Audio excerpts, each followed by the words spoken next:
Okay, tugende maaso Entebbe Productions kakati bakutusizaako firimu yino.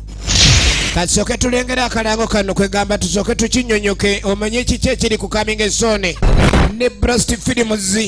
Kakati bakutusizaako firimu nyingi bano bakafulu b'ebina Uganda.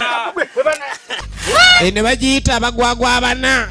Kati bagwaga ki bano abana abakola ku muzeeyi effujjo, muzeeyi kigwokolerako effujjo.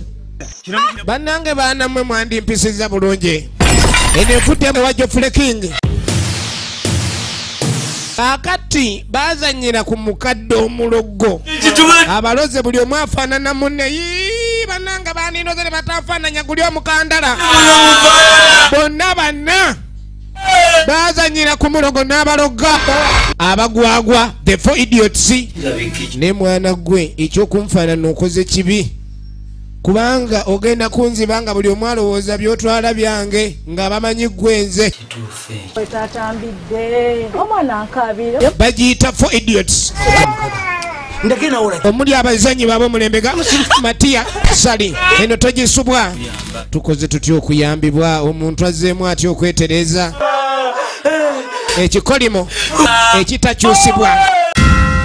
Muga ya Fayizo Musi Shafiki ne Kasire John Bosco kafulu wa Mayembe Mwanje Panado eriko Coming Soon film akera kumashanga kuba nti abadde watu nimete liko kenjeri mujja kuleta egongole lyendali kati kabondole okutereza nga kutumye egongole lyendali abakusse era oba oyina kudde yakukolimira abeko kyatereza ku kikolimo. Eno togisubwa mwe abavumavuma abantu ku makubo bajja bakola ekyajabu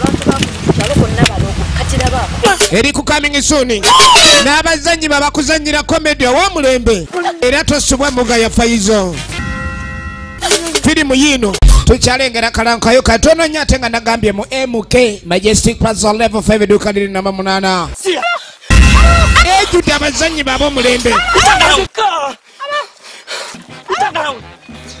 Ekyokubasonyiwa anaabasonyiwa oba tagenda basonyiwa.